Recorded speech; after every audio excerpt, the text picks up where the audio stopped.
Good morning to all. कैसे हैं? Welcome है मेरे इस चैनल में। आज हम लोग पढ़ने वाले हैं सबसे पहले तो Kirchhoff's law, right. Kirchhoff's law बहुत ही इंपॉर्टेंट लॉ है फिजिक्स के लिए। फिजिक्स में हम लोग इलेक्ट्रिक करंट में इस लॉ को यूज करते हैं और कहा जाता है कि जहाँ से जनरली अगर आप ओम्स लॉ नहीं प्रयोग कर पा रहे हैं किसी सर्किट में, किरचॉफ्स लॉ का यूज से हम लोग इलेक्ट्रिक सर्किट का रेसिस्टेंस, उसके करंट एंड पोटेंशियल्स एंड और इलेक्ट्रिक पावर वगैरह हर चीज़ निकाल सकते हैं बहुत ही इजी से। और जनरली इस तरह के लॉ का प्रयोग हम लोग कॉम्प्लेक्स सर्किट के लिए करते हैं। तो इनका दो लॉ था, ठीक है, किरचॉफ्स का। तो आइए हम लोग देखते हैं किरचॉफ्स का कितने लॉ थे। तो हमारी टर्म है किरचॉफ्स लॉ। ये लॉ हम लोग का जो पढ़ना है, देखिएगा। तो किरचॉफ्स लॉ में एक हम लोग का एक है जनरली, अगर फर्स्ट लॉ को बात किया जाए तो जंक्शन थ्योरम है। जंक्शन थ्योरम कह सकते हैं, इसको करंट लॉ भी बोलते हैं, थ्योरम, ठीक है, या करंट लॉ। बारी बारी से दोनों का अध्ययन करेंगे। और दूसरा है लूप लॉ, यानी वोल्टेज थ्योरम कह सकते हैं। एक खास तरह के लूप पर काम करता है, लूप लॉ है। लूप के बारे में बताया नहीं कोई, ये जो है करंट पर निर्भर है, यानी करंट को शो अप करता है। और ये जो है आपको वो वोल्टेज पोटेंशियल पर डिफाइन है। तो हम पहली बार इस लॉ के बारे में बात करेंगे। फर्स्ट लॉ बहुत ईजी है, कोई बड़ा चीज़ नहीं है। देखिए, एक बार में आप इसको दिमाग में एडजस्ट कर सकते हैं कि पहले तो जंक्शन की बात मैं कर लेता हूँ, तो इस वाले लॉ को हम इरेज कर देते हैं क्योंकि इसके कोई काम नहीं है। तो फर्स्ट लॉ को आप समझ लीजिए। अकॉर्डिंग टू दिस थ्योरम, यानी अकॉर्डिंग टू जंक्शन थ्योरम, पहले जंक्शन देख लेते हैं। जंक्शन क्या होता है? जंक्शन कहने का मतलब, देखो, अब ए टर्मिनल है और ए टर्मिनल यहाँ जा रहा है तो जंक्शन नहीं है।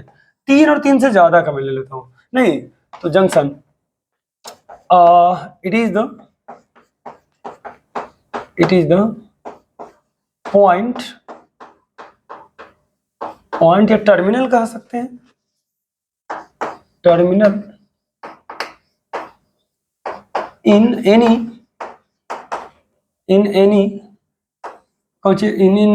इलेक्ट्रिक सर्किट हो जाएगा। इलेक्ट्रिक सर्किट ले लेते हैं, सर्किट, ठीक है, इन electric circuit where three or more conductors are joined or connected। बेहद अच्छा, ठीक है, यानी कि it is the terminal in any electric circuit where three or more conductors are joined.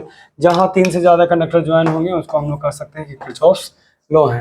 तो एक ये वाला हो जाएगा, एक ये वाला हो जाएगा। तो इस तरह का हम लोग जंक्शन बोल सकते हैं। क्या किरचॉफ्स लॉ बोल रहे हैं, इसको जंक्शन बोलते हैं। जंक्शंस, अब हम किरचॉफ्स लॉ में फर्स्ट जंक्शन थ्योरम को देखते हैं। According to this theorem, according to this theorem, इस थ्योरम में कहना क्या है? थ्योरम बहुत प्यारा सा थ्योरम है।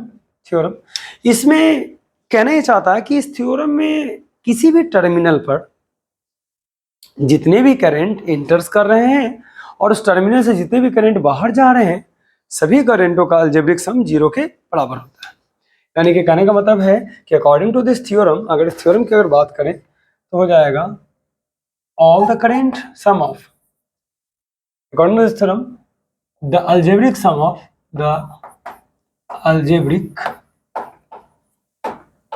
sum of all current following, क्या हो जाएगा? following in any junction is 0। Simple सी बात है कि जितने भी करंट इसमें फ्लो कर रहे हैं वो सबके सब 0 हो जाएगा। जैसे मान लीजिए ये है, यहाँ से है, और कुछ भी एग्जांपल में यहाँ हम ले सकते हैं।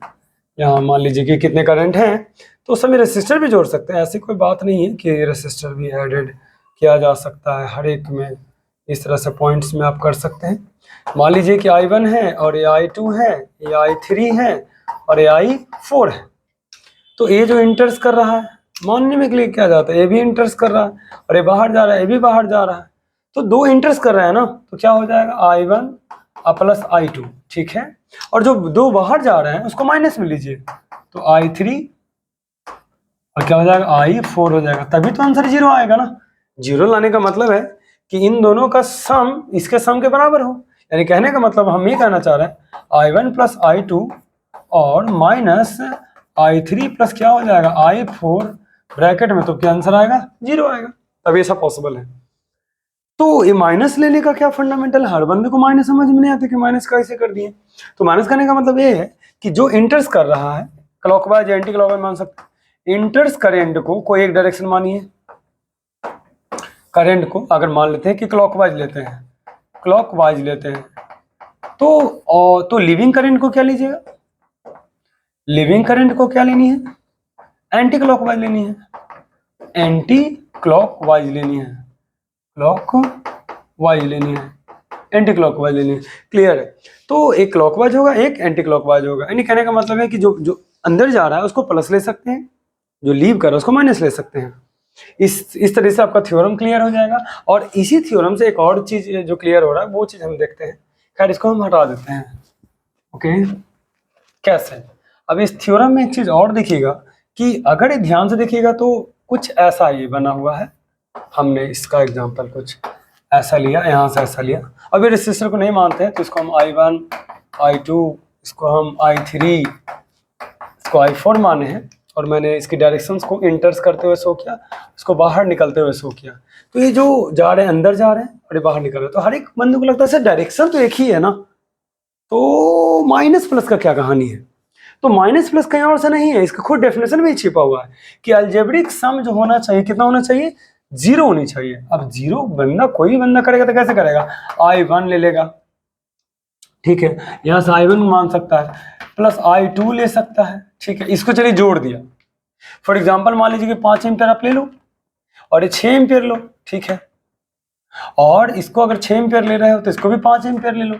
अब 0 कैसे आएगा, अब समझते हो, दोनों को जोड़िएगा, और माइनस में I कितना हो जाएगा 3 और प्लस कितना हो जाएगा I4 बराबर 0। देखो आपको बिलीव नहीं है तो I1 का मान कितना है 5 एम्पियर है, और इसका कितना है 6 एम्पियर है, ठीक है, और ब्रैकेट डाल दीजिए, माइनस कर दीजिए कितना 3, इसका हो जाएगा 5 एम्पियर, इसका हो जाएगा 6 एम्पियर, तो कितना होना चाहिए 0 होना चाहिए। इसका मतलब ये बिल्कुल सही है। और आप अब इससे आगे क्या करोगे, तो I1 प्लस क्या करोगे I2 करोगे, बराबर क्या कर दोगे I3 और प्लस I4, ध्यान रहे प्लस में नॉट माइनस में, इसको प्लस में ही लिखना है, एक फर्स्ट लॉ है। यानी कि फर्स्ट लॉ से है ना, सम ऑफ क्या सीखे, सम ऑफ ऑल इंटरिंग करंट हो गया, एक तरफ देख रहे हो आप, बराबर क्या हो गया सम ऑफ ऑल लिविंग करंट, क्या हो गया लिविंग करंट। एक एग्जांपल कर लेते हैं, आइए, है ना, बढ़िया से, तो इसको आप नोट डाउन कर लें और एक एग्जांपल कर लें। तो इसको लिए हम दिमाग लगाएंगे कैसे, कि मान लीजिए कि आपको ऐसा कुछ दिया गया हो और ऐसा इस तरह से आपको टर्मिनल कई सारे दिए गए हों और कहेगा कि निकालिए। मान लीजिए कि आपको इंटर्स में 3 एम्पियर दिया हुआ है, यहाँ 4 एम्पियर है, ठीक है, यहाँ का नहीं दिया हुआ है, यहाँ 4 एम्पियर मान लीजिए जो बाहर की ओर जा रहा है, और यहाँ जो है 5 एम्पियर जो बाहर की ओर जा रहा है, इसका एम्पियर है, फाइंड आउट कीजिए। तो कैसे आप निकालोगे, देखो बहुत ईजी है इसको निकालना, आसानी से। सबसे पहले तो क्या समझते हैं कि इंटर करने वाला और बाहर जाने वाला का सम बराबर होता है, तो इन दोनों को जोड़िएगा। तो मान लीजिए कि इंटर कर रहा है तो जाहिर सी बात है इन दोनों को जोड़ेंगे तो प्लस में ही आएगा, दोनों को प्लस में ही लाना है आपको, इन दोनों का सम आपको यहाँ प्लस में लाना है, घटाइएगा तो माइनस में आ जाएगा, तो पॉसिबल नहीं है। तो इन दोनों का, यानी मान लीजिए अगर इसमें से इसमें को घटा रहा है, कोई बंदा बोले तो नहीं सर हम इसमें से घटाते तो वो नियम नहीं है सर। वो नियम ये है कि अगर 2 अंदर जा रहा है तो एक बाहर जाएगा ही जाएगा, ये तो नियम है ना। तो 4 3 कितना हो जाएगा 7 एम्पियर हो जाएगा, यानी कि फर्स्ट में 3 एम्पियर और प्लस कितना होगा 4 एम्पियर, तो हमारा हो जाएगा 7 एम्पियर। मान लीजिए अगर x मान लेते हैं तो x का मान 7 एम्पियर आएगा। उसके बाद एंटर्स किया, ठीक है, अब ये अंदर जा रहा है ये बाहर जा रहा है, ठीक है, कॉमन सेंस है कि अगर मुझे डाटा को प्लस लाना है तो इसको हमको बाहर की ओर ही भेजना पड़ेगा। कैसे?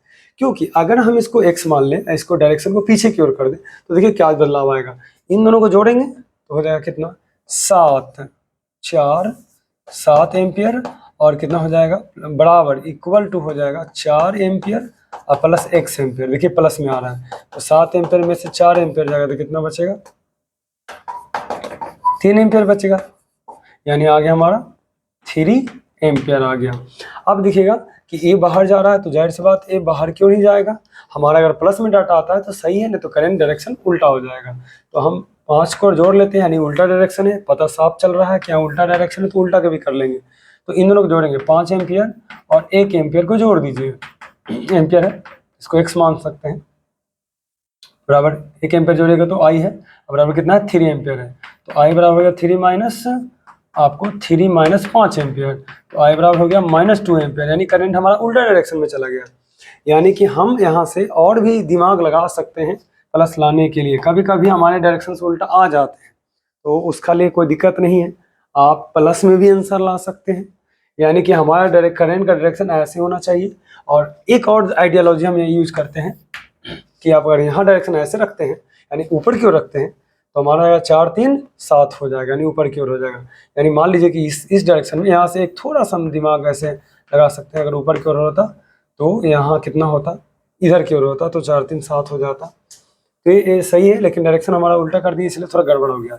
कोई नहीं, आप माइनस प्लस दोनों में भी ला सकते हैं आंसर। ओके, एक और एग्जाम्पल्स के थ्रू मैं आपको समझा दूंगा कि कैसे करंट को सही किया जा सकता है। थैंक्स, और इसके बाद वाली वीडियो में वो चीज़ मिल जाएगी। Thanks a lot.